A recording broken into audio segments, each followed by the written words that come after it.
ya saya selalu konsisten untuk membela hak anak, melindungi anak dan sebagainya. Jadi bahwa kemudian muncul isu-isu dan sebagainya digoreng sana, digoreng sini, ya itu di satu sisi disyukuri bahwa ini menyangkut isu mengenai kejahatan seksual terhadap anak. Dan di dalam sidang pengadilan memang hanya dikenal saksi dan ahli. Nah, ahli ini sifatnya mengungkapkan kepada jaksa maupun hakim menjawab pertanyaan-pertanyaan dari jaksa dan hakim mengenai apa-apa yang mungkin berkaitan tetapi sesuai dengan kepakaran saya sebagai ahli psikolog.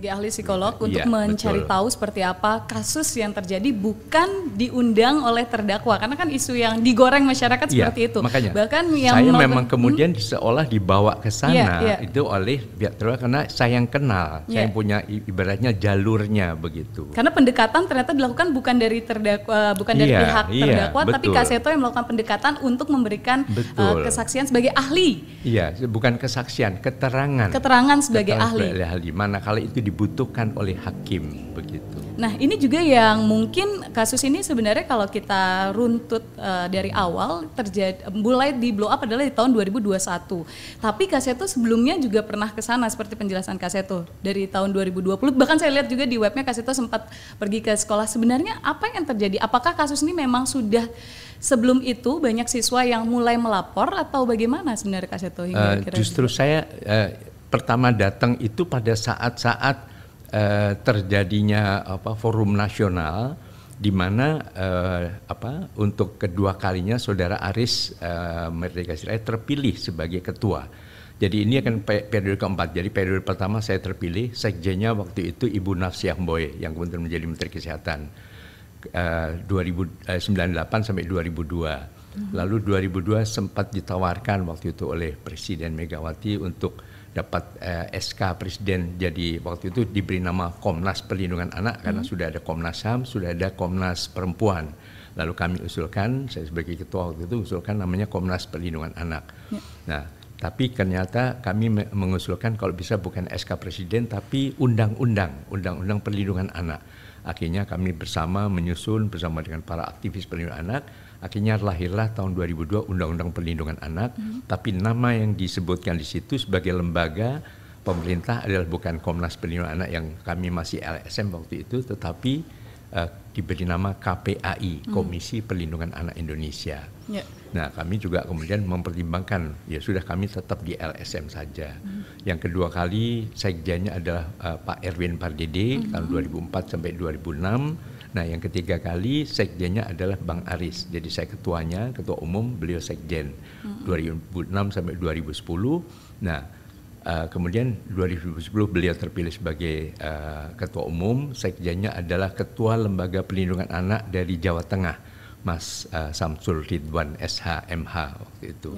Tapi kemudian 2015 harusnya 2014 tapi mundur 2015 diselenggarakannya di Batu Malang di Sekolah Selamat Pagi Indonesia ini. Beliau terpilih lagi untuk kedua kali dengan catatan waktu itu. Karena saya juga ditunjuk sebagai ketua Dewan Pembina begitu. Nah, tapi kan berarti sebelumnya Kak Seto memang pernah datang ke sekolah itu bersama teman-teman LPAI. Iya, di sana. Apakah waktu itu sudah ada tidak ada sama sekali. Justru kami semua, bahkan saya juga melihat Saudara Aris juga memberikan acungan jempol, memuji SPI dan sebagainya. Nah, kemudian tiba-tiba saya kaget ya sekitar 2021 kok ada rame-rame itu. Nah, saya harapkan sebetulnya untuk bisa mendapat laporan dari korban. Dia sudah kontak sebenarnya itu melalui seorang anak yang melapor ke saya. Lalu oke, bagus, katanya mau datang ke rumah. Oke, saya siap gitu. Mau datang ke rumah atau ke kantor LPAI juga silakan. Padahal tiba-tiba nggak jadi loh. Ditanya ini Kak Seto sudah menunggu gitu.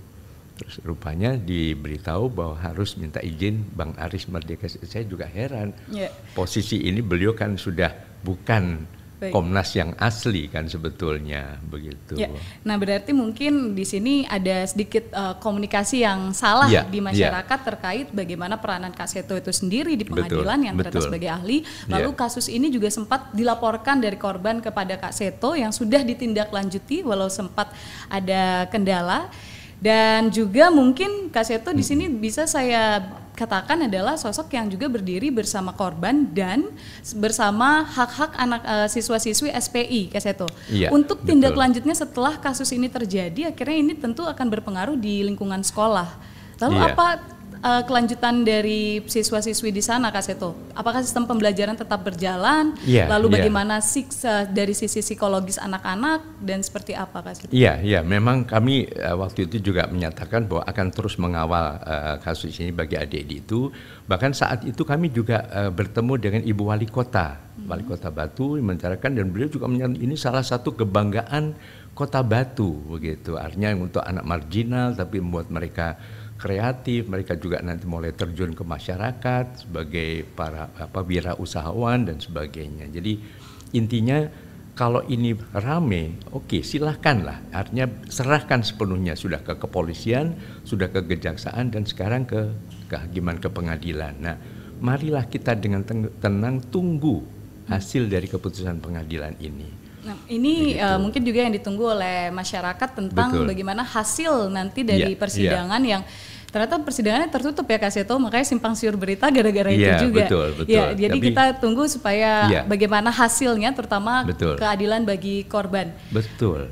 Tapi hukuman sendiri sebenarnya untuk pelaku pelecehan seksual di Indonesia itu seperti apa, Kak Seto? Apakah hanya hukuman penjara, namun itu kan tidak bisa membayar seumur hidup perasaan atau trauma dari korban? Iya, bahkan maksimal sudah sampai seumur hidup, bahkan kalau perlu juga hukuman mati begitu. Jadi intinya memang marilah kita ingat tahun 2014 itu ada Inpres nomor 5 tentang GN Aksa, Gerakan Nasional Anti Kejahatan Seksual Terhadap Anak. Nah, ini salah satu instruksinya adalah agar semua lembaga dan kementerian itu yang terkait itu betul-betul mengawal berbagai kasus-kasus kekerasan atau kejahatan seksual terhadap anak ini.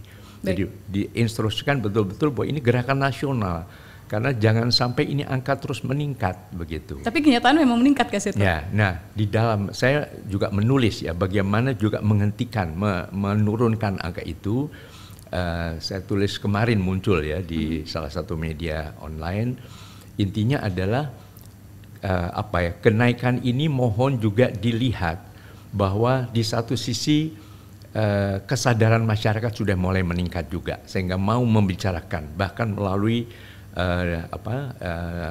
secara virtual itu, bahwa semua rame-rame itu secara media sosial itu rame, itu saya apresiasi sekali. Artinya jangan sampai itu lewat begitu saja.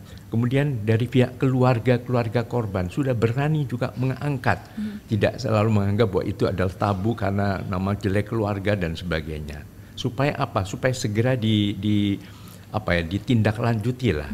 Kemudian ketika juga aparat penegak hukum juga mulai serius juga. Artinya berarti sebelumnya nggak serius, Kak Seto?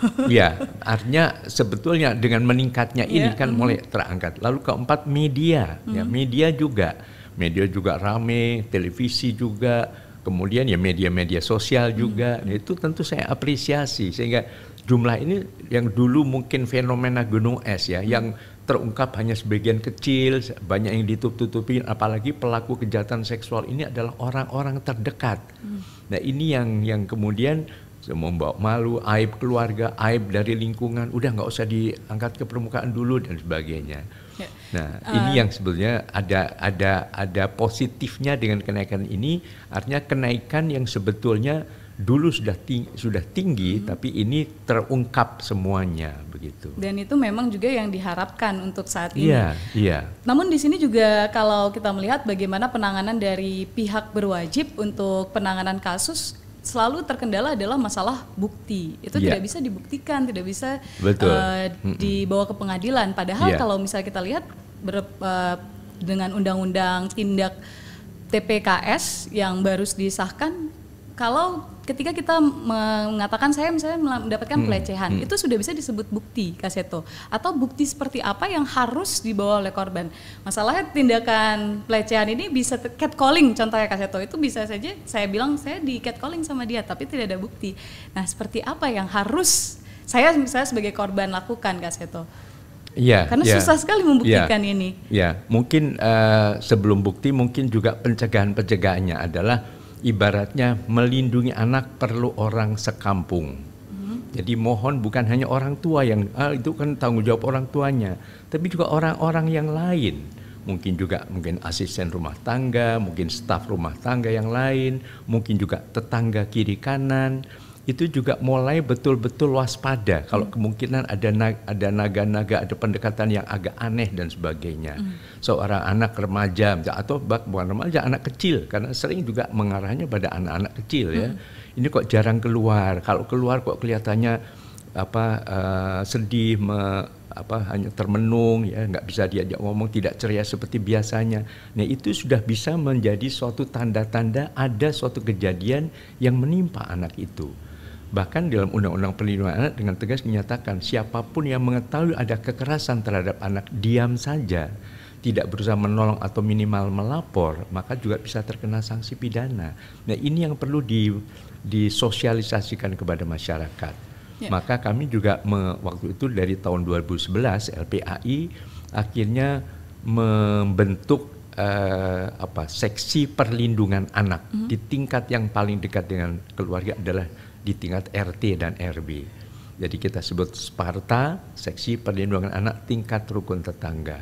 Jadi kalau ada apa-apa mungkin bukan hanya setelah terjadi seperti pemadam kebakaran baru ramai, tapi juga ibu, bapak ingat ya, hati-hati putra-putrinya, tolong diawasi. Lalu kemana ini? Jadi tim dari seksi ini mungkin keliling, mungkin ya menanyakan dan sebagainya. Supaya cepat ada pemeriksaan, supaya cepat ada treatment psikologis atau terapi, supaya ini tidak menjadi suatu yang melekat pada diri anak, akhirnya makin tertutup. Kemudian kalau misalnya korbannya laki-laki mungkin dendam dan akhirnya bisa menjadi pelaku-pelaku pada saat dewasa nanti dan sebagainya. Kesadaran seorang untuk menjaga dirinya sendiri itu juga bisa ditingkatkan dan pengetahuan-pengetahuan yang tepat ya. Dan intinya memang tadi justru orang-orang terdekat ini yang sering menjadi pelaku-pelaku kejahatan seksual terhadap anak.